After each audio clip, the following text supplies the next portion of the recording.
Good morning students. Jack द्वारा जो model question paper जारी किया गया है विज्ञान का, उस क्वेश्चन पेपर को आप लोगों ने देखा होगा। उसमें 2 नंबर का जो लघु उत्तरीय क्वेश्चन है ना, उसमें से 7 क्वेश्चन दिया हुआ है, जिनमें से आप लोगों को 5 बनाना है। प्रत्येक के लिए 2-2 मार्क्स है। ठीक है, तो आज हम लोग क्या करेंगे, इस वीडियो में उन 7 सवालों का सही उत्तर लिखेंगे। ठीक है, तो पहला जो आप लोग का प्रश्न है वो है चुंबकीय क्षेत्र रेखाओं के किन्हीं 2 गुणों को लिखिए। चुंबकीय क्षेत्र रेखाएं आप लोग जानते हैं कि किसी बार मैग्नेट या यू मैग्नेट के चारों ओर जो क्षेत्र रेखाएं बनती है ना, उसको चुंबकीय क्षेत्र रेखा कहते हैं। तो मैंने यहाँ उत्तर भी लिख दिया है। पहला क्या होगा कि ये रेखाएं बंद वक्र रेखाएं होती हैं। आप देखेंगे कि किसी चुंबक के चारों ओर जो चुंबकीय क्षेत्र रेखाएं बनती हैं वो कैसे होते हैं, बंद वक्र होते हैं। अगर ये एक बार मैग्नेट है तो इसके चारों ओर आपको क्षेत्र रेखाएं कुछ इस प्रकार के बंद वक्र के रूप में नजर आती है ना। और चुंबक के बाहर इसकी दिशा क्या होती है, ये नॉर्थ से निकलकर साउथ की तरफ जाती है ना, मतलब ये उत्तरी ध्रुव से दक्षिणी ध्रुव की ओर जाती है। ये चुंबक के बाहर ऐसा है। और चुंबक के अंदर क्या है, ये साउथ टू नॉर्थ होता है, साउथ टू नॉर्थ होता है। तो वही यहाँ लिखा हुआ है, ये क्षेत्र रेखाएं बंद वक्र रेखाएं होती है जो चुंबक के बाहर उत्तरी ध्रुव से दक्षिणी ध्रुव की ओर जाती है। दूसरा है, चुंबकीय क्षेत्र रेखाएं कभी एक दूसरे को प्रतिच्छेद नहीं करती। आप देखेंगे कि ये 2 चुंबकीय क्षेत्र रेखाएं अगर मैं इस तरह से बना दूं तो ये एक दूसरे के समानांतर होते हैं और ये कभी भी कहीं भी एक दूसरे को प्रतिच्छेद नहीं करते। ऐसा क्यों होता है, क्यों प्रतिच्छेद नहीं करते? क्योंकि अगर ये एक दूसरे को प्रतिच्छेद करेंगे तो उस बिंदु पर क्षेत्र रेखा की 2 दिशाएं होंगी जो संभव नहीं है। एक क्षेत्र रेखा की एक ही दिशा हो सकती है ना। अगर ये प्रतिच्छेद करेंगे तो एक ही बिंदु पर क्या होगा, दोनों क्षेत्र रेखाएं की 2 अलग अलग दिशा हो जाएगी जो संभव नहीं। ठीक है, जब वस्तु को वक्रता केंद्र पर रखा जाता है। ठीक है, तो आइए हम लोग सबसे पहले एक अवतल दर्पण बना लेते हैं। आप सभी जानते हैं कि अवतल दर्पण और उत्तल दर्पण ये सब क्या कहते हैं, गोलीय दर्पण है ना। ये किसी गोले का हिस्सा होगा। अवतल दर्पण कैसा होता है, तो अवतल दर्पण में ये जो मैंने यहाँ कर्व बनाया है, इसके बाहरी सतह को अगर सिल्वर पेंट कर दे तो ये एक अवतल दर्पण हो जाएगा। इस दर्पण के मध्य भाग को हम लोग ध्रुव कहते हैं, जिसे हम लोग फिर से लिख देते हैं, है ना। ध्रुव से होने वाली जो जाने वाली जो सरल रेखा एक हम लोग खींच लेते हैं यहाँ पे, ये काल्पनिक रेखा है। ठीक है, और मान लेते हैं दर्पण का फोकस यहाँ पे है और ठीक दर्पण के ध्रुव से फोकस की जितनी दूरी होती है, ठीक फोकस से उतनी ही दूरी पर क्या होता है, इसका वक्रता केंद्र होता है इस दर्पण का, है ना। दर्पण को हम लोग नाम दे देते हैं M1 M2 सुविधा के लिए। तो वक्रता केंद्र क्या होता है, ये दर्पण जिस गोले से बना हुआ है उस गोले का जो केंद्र होगा उसको कहते हैं हम लोग वक्रता केंद्र।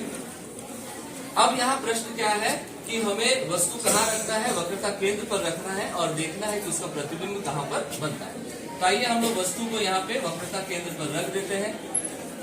तो इस वस्तु से निकलने वाली किरणें, मान लेते हैं एक किरण कैसा निकल रहा है, इस प्रधान अक्ष के समांतर निकलकर दर्पण से टकराती है। और जब कभी भी कोई प्रकाश किरण वस्तु से निकलकर प्रधान अक्ष के समांतर जाकर दर्पण से टकराएगी तो टकराने के बाद उसका जो रिफ्लेक्शन होगा, है ना, जो परावर्तन होगा, वो परावर्तित किरण फोकस से होकर भी निकलेगा। ठीक है, अब एक दूसरा किरण हम मान लेते हैं कि वो फोकस से होकर जा रही है और दर्पण से टकरा रही है। तो फोकस से होकर जाने वाली जो किरणें होती है दर्पण से टकराने के बाद वो क्या होता है, वो इसके प्रधान अक्ष के समानांतर निकलती है ना। इस प्रकार हम लोग देख रहे हैं कि ये किरणें आपस में इस जगह पर एक दूसरे को प्रतिच्छेद करती है।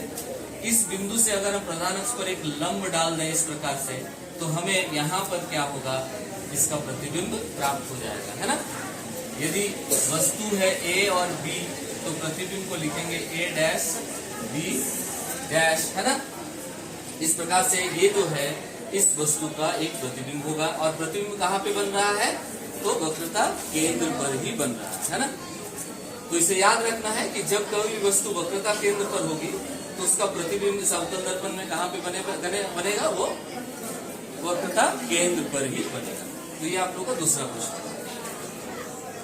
है, वो क्या है, उभयधर्मी ऑक्साइड किसे कहा जाता है ना। उभय माने दोनों, है ना, और दोनों प्रकार का स्वभाव रखने वाला ऑक्साइड। तो इसका उत्तर क्या होगा कि जो धातु ऑक्साइड अम्ल एवं क्षार दोनों से ही अभिक्रिया करके लवण तथा जल बनाते हैं, ऐसे ऑक्साइड को हम लोग क्या करते हैं, उसे उभयधर्मी ऑक्साइड कहा जाता है। जैसे जिंक का ऑक्साइड, एल्यूमिनियम का ऑक्साइड, है ना, ये सब क्या कर सकते हैं, ये धातु का ऑक्साइड है, ये अम्ल से भी अभिक्रिया करेंगे तो लवण और जल बनेगा। ये अगर क्षार से अभिक्रिया करेंगे तब भी क्या होगा, लवण और जल बनेगा। तो ये उदाहरण हो जाएंगे उभयधर्मी ऑक्साइड्स। ठीक है। प्रश्न है, आधुनिक आवर्त नियम क्या है ना। आप लोगों ने तो चैप्टर तो पढ़ा ही होगा, आवर्त सारणी होगा, है ना। उसमें आप लोगों ने देखा होगा कि जो आधुनिक आवर्त सारणी है उसमें तत्वों को किस प्रकार से सजाया गया।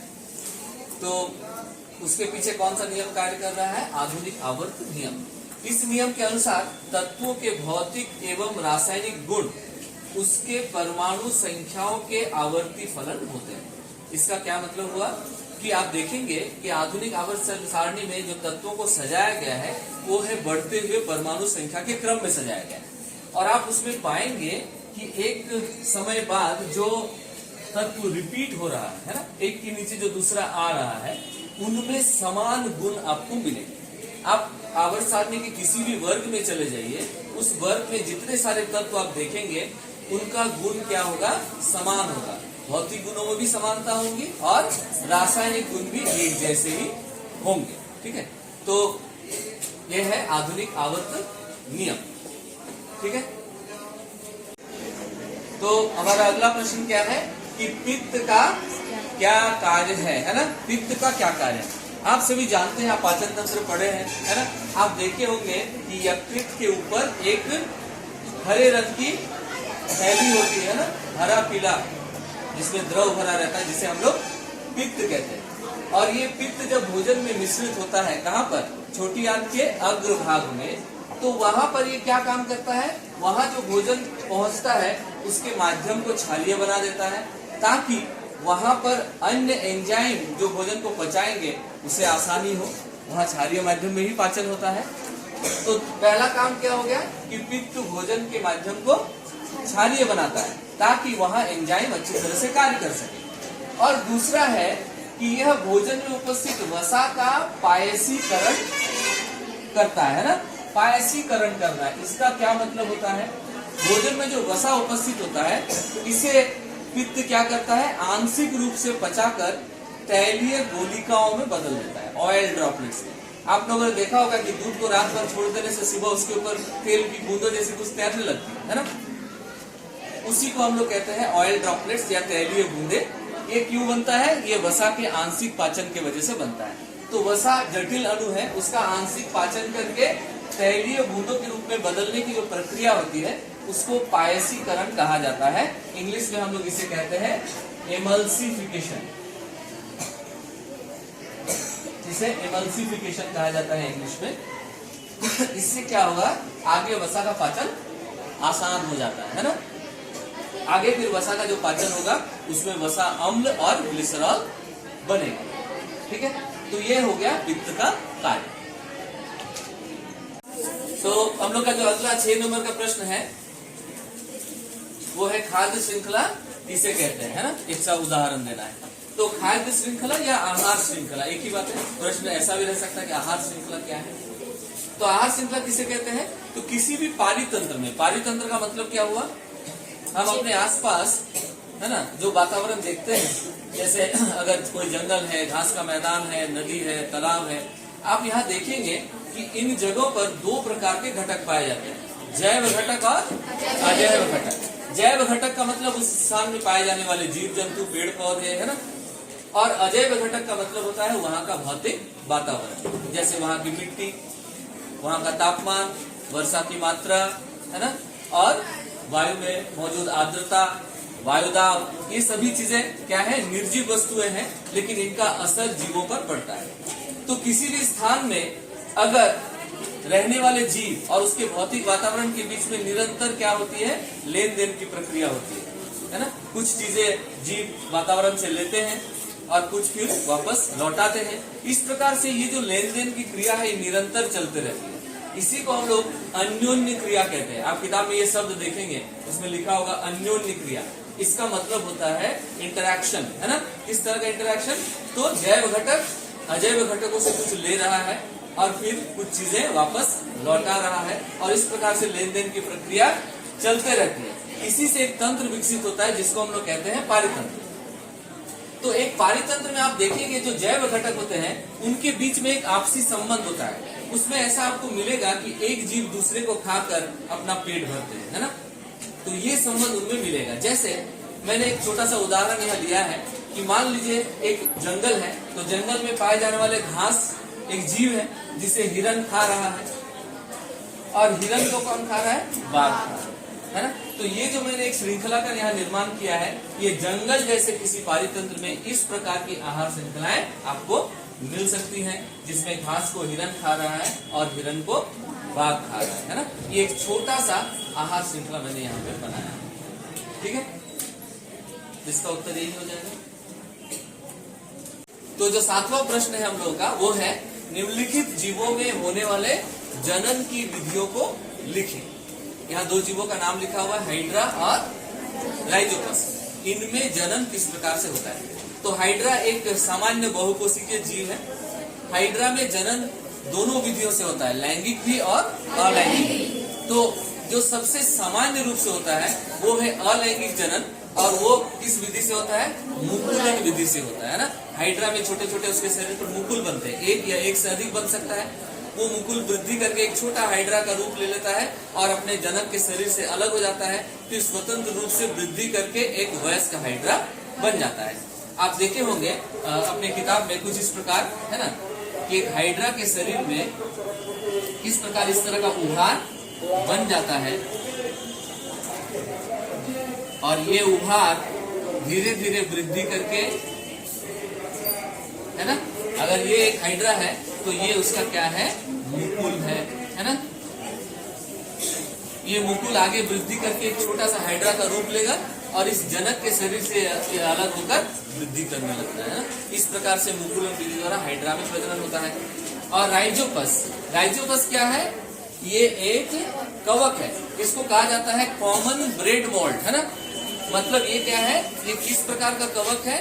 एक सामान्य रोटियों पर उगने वाला या पावरोटियों पर उगने वाला एक कवक है जो सामान्यतः इन्हीं चीजों पर उग जाता है। और ये कैसे प्रजनन करते हैं? तो कवक जो है वो सामान्यतः उनमें भी 2 प्रकार का प्रजनन होता है, लैंगिक और अलैंगिक। लेकिन बहुत ही सामान्य रूप से जो प्रजनन करते हैं वो अलैंगिक विधि होती है ना। उसमें क्या है? बीजाणुओं का निर्माण होता है, बीजाणु जनन उसको हम लोग कहते हैं, ठीक है। इसमें क्या होता है कि राइजोपस